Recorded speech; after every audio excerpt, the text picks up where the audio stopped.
రోజు ప్రొద్దుటూరు నియోజకవర్గ సంబంధించి బల్జ సంఘం ఆత్మీయ సమావేశం ఏర్పాటు చేసినారు.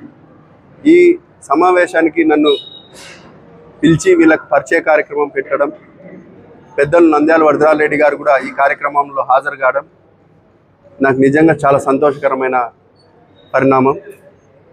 ఈరోజు బల్జ కార్పొరేషన్ బల్జల్ని ఏ విధంగా జగన్మోహన్ రెడ్డి గారు ఓటు బ్యాంకుగా మార్చుకొని ఆ రోజు అలివిగాని హామీలు ఇచ్చి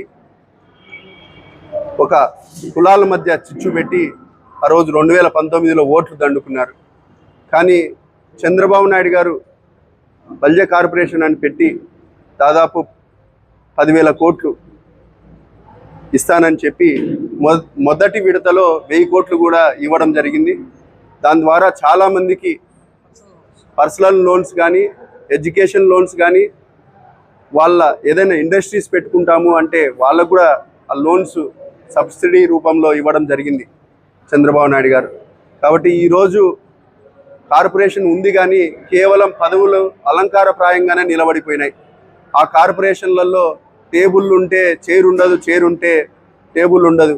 ఎవరైనా వాళ్ళ సంఘం వాళ్ళు వచ్చి కూర్చొని మాట్లాడితే టీ, కాఫీ, బిస్కెట్లు ఇవ్వలేని పరిస్థితిలో ఈరోజు ఈ కార్పొరేషన్ ఉంది.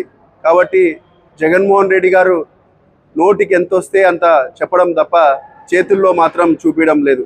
కాబట్టి ఈ ప్రభుత్వాన్ని మనం గద్దెదించాలా. ఖచ్చితంగా మళ్ళా మనం చంద్రబాబు నాయుడు గారిని ముఖ్యమంత్రి చేసుకోవాలా, నరేంద్ర మోడీ గారిని ప్రధానమంత్రి చేసుకుంటేనే మన రాష్ట్ర భారతదేశ భవిష్యత్తు బాగుంటుందని కూడా ఈ సందర్భంగా ఈ ఆత్మీయ సమావేశంలో వీళ్ళందరికీ చెప్పడం జరిగింది.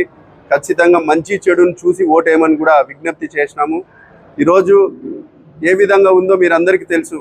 అవినాష్ రెడ్డి గారు దాదాపు 1 నెల రోజుల నుంచి ఆయన వివేకానంద రెడ్డి గారి కేసు మీద వాళ్ళ అక్కగారు మాట్లాడడం, ఈయన ఆ అక్కగారికి రిప్లై ఇవ్వడం తప్ప కడప జిల్లాకు ఏదైనా చేస్తాము, కడప జిల్లా అభివృద్ధికి ఈ విధంగా తోడ్పాటు అవుతాను, లేదు మన కడప పార్లమెంట్లో నన్ను గెలిపిస్తే రేపు కడప పార్లమెంట్లోకి పోయి నేను గొంతుకు అవుతానని కూడా చెప్పలేని పరిస్థితులలో అవినాష్ రెడ్డి గారు ఉన్నారు. కాబట్టి తెలుగుదేశం పార్టీ అభ్యర్థిగా, పార్లమెంట్ అభ్యర్థిగా నేను నిలబడబోతున్నాను.